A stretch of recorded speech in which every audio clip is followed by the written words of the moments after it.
माँ, मैं कैसे रह पाऊँगी तुम्हारे बगैर, जैसे मैं रह पाई थी अपनी माँ के बगैर। हमें अच्छे की तलाश में घर से निकलना पड़ता है। अगर ऐसे ही डरती रहोगी तो सारी ज़िंदगी कैसे गुजारोगी। तुम्हें जाना होगा पर्वत के उस पार कुछ नए रंग सीखने के लिए, और हम पक्षियों की ज़िंदगी में कोई एक ठिकाना तो है ही नहीं। मैं ज़्यादा उड़ नहीं सकती, मैं बूढ़ी हो गई हूँ, लेकिन मैंने अपने बड़ों से यही सीखा है कि कैसे ज़िंदगी को जीते हैं। मेरी प्यारी बच्ची, ये हकीकत है कि अब शायद मैं ज़्यादा देर जी ना सकूँ। नहीं माँ, ऐसे तो ना कहो। मेरी बच्ची, ये हकीकत है, इसे झुठलाया नहीं जा सकता। पर्वत के उस पार बहार का मौसम है, कुछ और पक्षी भी जा रहे हैं। तुम भी जाकर अपनी खुशियाँ तलाश करो और उन पक्षियों का साथ ना छोड़ना, और अपने नए ख़ानदान का बहुत ख्याल रखना। ज़िंदगी प्यार और एहसासात का नाम है। वो सामने कौवे का घर है, वहाँ कुछ और पक्षी भी इकट्ठे होंगे। तुम भी उनके साथ निकल जाना। और हाँ, अगर वक्त ने तुम्हें दोबारा मौका दिया तो तुम इसी जंगल में आ जाना और इसी पेड़ पर अपना घोंसला बनाना अपने छोटे छोटे बच्चों के साथ। माँ, मैं आपको बहुत याद करूँगी। अब तुम जाओ। फिर रानो चिड़िया की बेटी पर्वत के उस पार सफ़र के लिए उड़ जाती है। अरे, यहाँ तो और भी पक्षी इकट्ठे हुए हैं। आ जाओ छोटी टूनी चिड़िया, क्या तुम्हारी माँ नहीं जाएगी तुम्हारे साथ? नहीं, वो बहुत बूढ़ी हैं, वो उड़ नहीं सकती।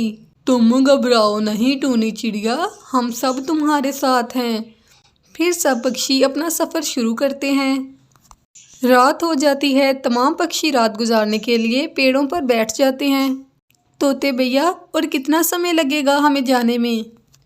छोटी टूनी चिड़िया, मैं ये सफ़र अपनी ज़िंदगी में दूसरी बार कर रहा हूँ। हम कल शाम होने से पहले पहुँच जाएंगे। फिर सभी पक्षी उधर ही रात गुजारते हैं। सुबह हो जाती है।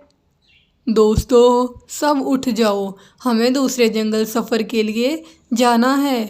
वो जल्द ही पहाड़ों की तरफ दूसरे जंगल में पहुंच जाते हैं। मेरा ये पहला सफ़र है तोते भैया, क्या मुझे अकेले रहना होगा यहाँ? नहीं चिड़िया, कोई तुम्हारा इंतज़ार कर रहा होगा, तुम्हें खुद ही पता चल जाएगा। माँ, वो देखो, दूसरे जंगल से पक्षी आए हैं। हाँ बेटा, हमारी ज़िंदगी में सफ़र तो करना ही पड़ता है।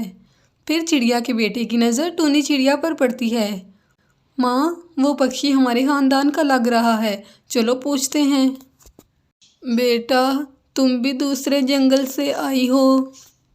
जी आंटी, मेरी माँ बहुत बीमार थी, मैं अकेले ही आई हूँ। तुम्हारी माँ का नाम क्या है बेटा? रानो, रानो है मेरी माँ का नाम। तुम रानो की बेटी हो, मेरा बच्चा। तुम्हें पता है, पिछली बार हम बहार के मौसम में आपके जंगल में गए तो तुम्हारी माँ ने हमें कितना प्यार दिया था, और खाना भी। चलो उठो, तुम हमारे साथ हमारे घर चलो। बेटा, ये तुम्हारा घर है, और ये मेरा बेटा है, थोड़ा शरारती है, लेकिन समझ जाएगा वक्त के साथ। टूनी चिड़िया शर्मा जाती है और फिर उसी जंगल में अपनी खुशियों भरी नई ज़िंदगी की शुरुआत करती है।